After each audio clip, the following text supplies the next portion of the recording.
Ever feel like you're just drowning in distractions? Oh, yeah. Like you're always busy, but never get anything truly meaningful done? I know that feeling. Well, that's where Deep Work by Cal Newport comes in. Yeah. It's all about reclaiming our focus and dedicating ourselves to work that really matters. The stuff that makes a difference. Exactly. It's so fascinating because it doesn't tell us to work harder. Right. It actually teaches us to work differently. It's about quality Yeah. over quantity. Exactly. Newport argues that in this hyper-connected world, the ability to disconnect and focus deeply is becoming a superpower.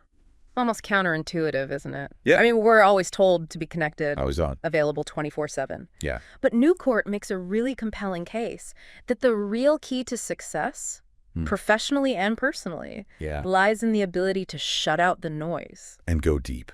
Go deep. Okay, so what exactly is deep work? Right. I mean, it sounds pretty intense. It is. It's about focusing without distraction Mhm. on a cognitively demanding task. Okay. So think of it like a laser beam All right. cutting through steel.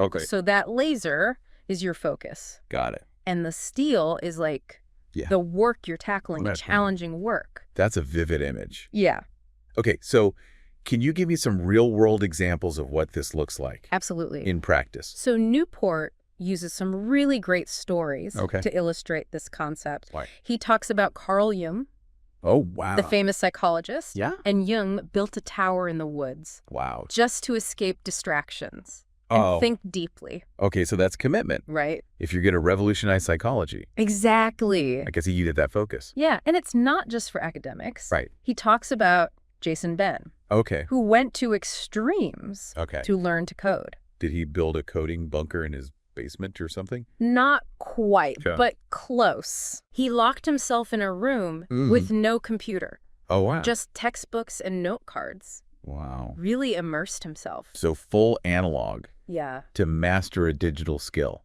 It's pretty interesting. Yeah. I guess it worked. It did. Okay. He excelled in this really demanding coding boot camp, Good for him. landed a high-paying job, Nice. all thanks to his ability to focus. So these stories kind of highlight the power They do. of deep work for mastering complex skills Yeah.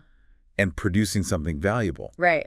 It makes sense when you think about the economy. Mm-hmm. Newport talks about this great restructuring that's happening right Yeah, the economy's shifting Mm. to reward people who can solve complex problems. Thanks critically. Be creative. Yeah. These are skills that aren't developed No. by skimming emails and going to meetings. Right. So deep work isn't just It's not. a productivity hack. It's necessary Yeah. in the workplace. Yeah. It's becoming a necessity. Okay. And it's not just about getting ahead. Right. It's also about feeling fulfilled. Absolutely. There's a strong case in the book Mm-hmm. for the personal benefits of deep work. Yeah. I was so intrigued by the neurological advantages Yes. he talks about. There's fascinating research Yeah. about how deep work changes our brain for the better. Yeah. Increased myelination, Okay. which basically means the circuits in our brains become faster and more efficient. So it's like upgrading your brain's hardware Exact. to run smoother and faster. Yeah. And then there's attention residue. Oh, tell me about it. Yeah. You switch tasks, but your brain Yeah. is stuck on the last one. Totally. It's like my brain can't shift gears. That's attention residue. Okay. It drags us down. Yeah. Deep work helps clear that out. Okay. Heightened focus, Okay. satisfaction. And here's where the book gets really thought-provoking. Okay. It makes a philosophical argument Yeah. for deep work. He connects it to the idea of craftsmanship and finding meaning Yeah. in our work, Right. drawing on philosophers Okay. who argue that developing skill and mastery Yep. in any profession Right. is a key ingredient to Yeah. a fulfilling life. It's not just about getting things done. Yeah. It's about doing work that matters. Yes. Work that we excel at Mm-hmm. and that we're proud of. That's the beauty of it. Yeah. He connects it to something much larger Mhm. than just getting things done. Yeah. A fulfilling life. A life of meaning, Meaning. accomplishment. Yes. Okay. But let's be real. Deep. Work is hard. It is. Our world is constantly conspiring against us. Absolutely. Newport doesn't shy away from that. No. He dedicates a lot of the book He does. to these forces that are working against us, Yeah. like open office plans. Yes. It's ironic It is. That these companies that are designed to foster collaboration create these environments that are so distracting. It encourages a culture of constant interruption and shallow work, making it impossible to truly focus. To do good work. Yeah. And there's this constant pressure to be connected. All the time. Maintain a social media presence. Respond to emails immediately. It's exhausting. It's exhausting. And it feeds into this busyness as a proxy for productivity. Yes. Mentality. Yes. People need to be doing something. Yes. Even if it's not productive. It's like we're addicted to being busy.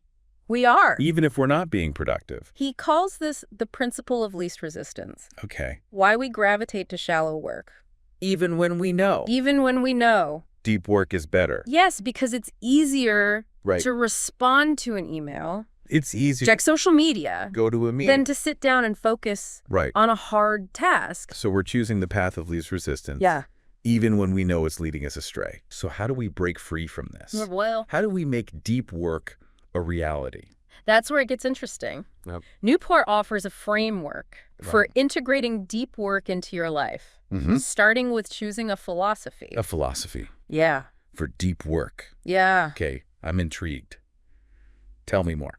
So he outlines 4 distinct philosophies for incorporating deep work into your schedule: monastic, bimodal, rhythmic, and journalistic. Okay, so 4 different approaches. Yeah. So no one-size-fits-all solution. Right.